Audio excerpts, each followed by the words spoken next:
Bonjour et bienvenue dans ce nouveau quiz qui concerne la France et sa place dans le monde depuis 1945. Il est composé de 15 questions. À chaque fois, j'essaie de vous donner une petite explication pour que tout soit bien clair et facile à mémoriser. Je tiens à vous rassurer, certaines de ces questions peuvent sembler être des détails. Elles sont là pour vous aider à mieux comprendre les événements et les dynamiques en jeu. Ne paniquez pas si vous ne connaissez pas toutes les réponses. Ce n'est pas grave du tout, vous n'avez pas besoin de tout. Mais écoutez bien les explications, n'essayez pas de tout retenir. Plus vous comprendrez les événements, les personnalités qui ont fait l'histoire, les anecdotes, plus vous serez en mesure d'utiliser intelligemment vos connaissances dans vos développements. Allez, c'est parti. Question 1. En quelle année a été adoptée la Constitution de la 4e République?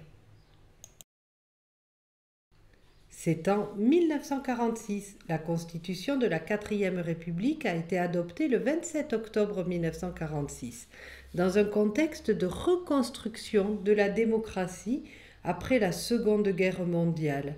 C'était un régime parlementaire qui déplaisait à Charles de Gaulle. Il a donc décidé de se retirer de la vie politique. Question 2. Quel était le principal problème politique qui affaiblit la 4e République? C'est l'instabilité gouvernementale. Entre 1946 et 1958, la France a vu défiler près d'une vingtaine de gouvernements, ce qui a conduit à une incapacité à mener des politiques à long terme.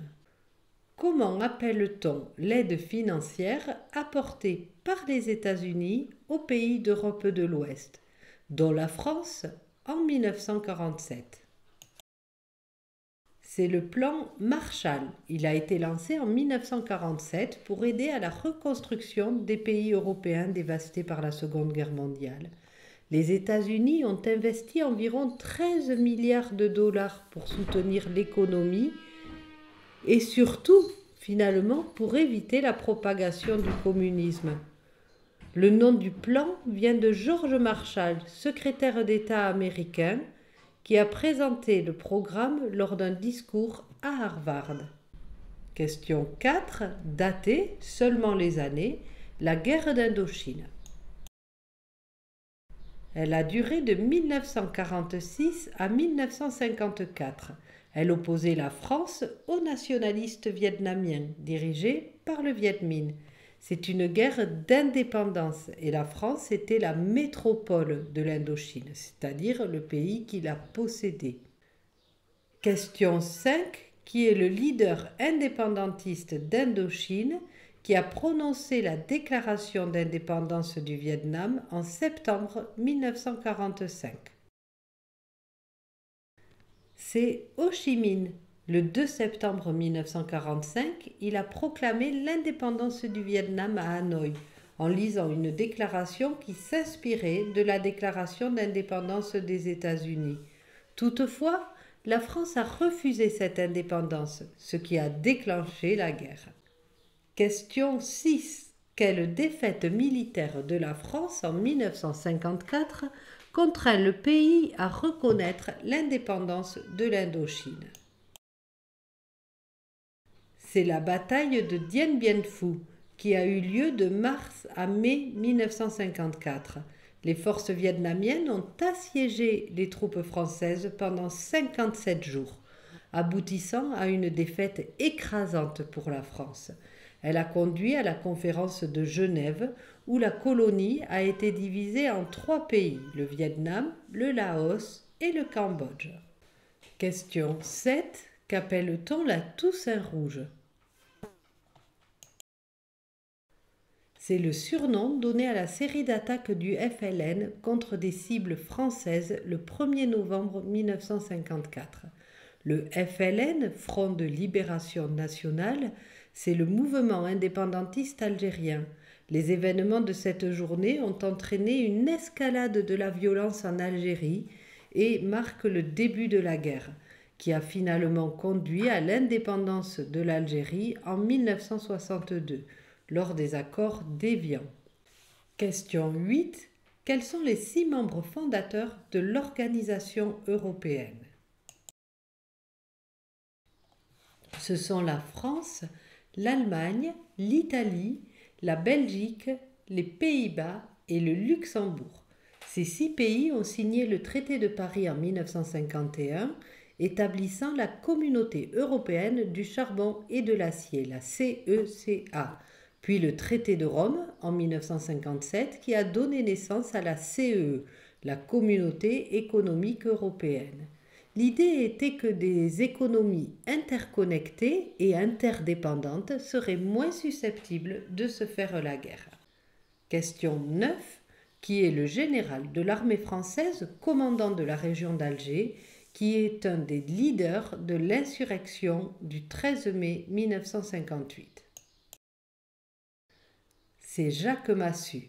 L'insurrection du 13 mai 1958 a été déclenchée par des militaires et des colons, c'est-à-dire des Européens qui vivaient dans la colonie, qui voulaient que l'Algérie reste une colonie française. Beaucoup ont eu alors peur d'un coup d'État contre la République française. Question 10. Qui est le président de la 4e République qui a demandé à De Gaulle de former un nouveau gouvernement le 1er juin 1958? C'est René Coty. Face à la crise politique et à l'agitation à Alger, il a fait appel à Charles de Gaulle pour qu'il forme un nouveau gouvernement. De Gaulle, en revenant au pouvoir, a fait le choix de rédiger une nouvelle constitution avec un pouvoir exécutif renforcé. Question 11. Par quelle procédure électorale a été adoptée la Constitution de la Ve République en 1958? C'est le référendum. Ce processus a permis aux citoyens de se prononcer directement sur la nouvelle constitution proposée par Charles de Gaulle. Ils pouvaient répondre oui ou non. L'approbation a été massive, avec plus de 80% de oui en faveur de la nouvelle constitution. De Gaulle a utilisé cette procédure pour légitimer son projet de réforme, montrant ainsi sa volonté d'impliquer le peuple dans la décision politique. La Ve République a mis en place un système présidentiel assez fort. Question 12. Allez, elle est facile celle-ci. Qui est le premier président de la Ve République? C'est Charles de Gaulle. Il est devenu le premier président de la Ve République française en 1959, après l'adoption de la nouvelle Constitution. Il a joué un rôle central dans la fondation de cette République et dans le renforcement des pouvoirs présidentiels.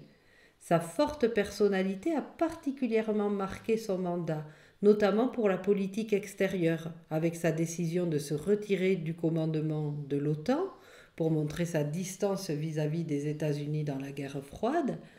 La reconnaissance de la Chine populaire, c'était le premier pays du bloc de l'Ouest à reconnaître ce pays communiste.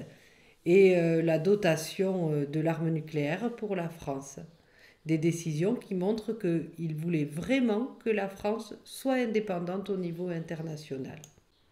Question 13. Quelle phrase prononcée par De Gaulle en 1967 a résonné comme un appel à l'autonomie pour le Québec, suscitant des réactions tant au Canada qu'à l'international? C'est « Vive le Québec libre ».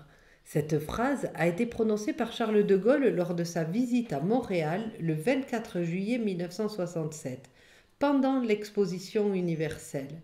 Cette déclaration a provoqué une onde de choc au Canada, où elle a été perçue comme une ingérence de la France dans les affaires canadiennes.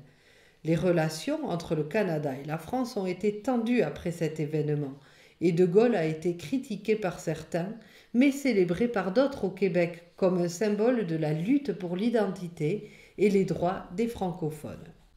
Question 14. Où a été effectué le premier essai nucléaire français? C'est dans le désert du Sahara. Le premier essai nucléaire français, appelé Gerboise bleue, a eu lieu le 13 février 1960 dans le désert du Sahara, en Algérie, à l'époque où le pays était encore une colonie française. Et pour finir, question 15, quels sont les 5 premiers présidents de la Ve République? Ce sont Charles de Gaulle de 1959 à 1969, Georges Pompidou de 1969 à 1974, Valéry Giscard d'Estaing de 1974 à 1981, François Mitterrand de 1981 à 1995 et Jacques Chirac de 1995 à 2007. Ces présidents ont chacun marqué l'histoire de la Ve République. De Gaulle a posé les bases du nouveau régime avec un pouvoir plus fort pour le président et chacun de ses successeurs a contribué à son évolution. Par exemple, c'est sous Jacques Chirac que le mandat du président a été réduit de 7 ans à 5 ans. C'est ce qu'on appelle la réforme du quinquennat. Voilà, le quiz est terminé. J'espère qu'il vous a aidé à remémorer ces connaissances. Je vous souhaite plein de courage pour vos révisions et je vous dis à bientôt.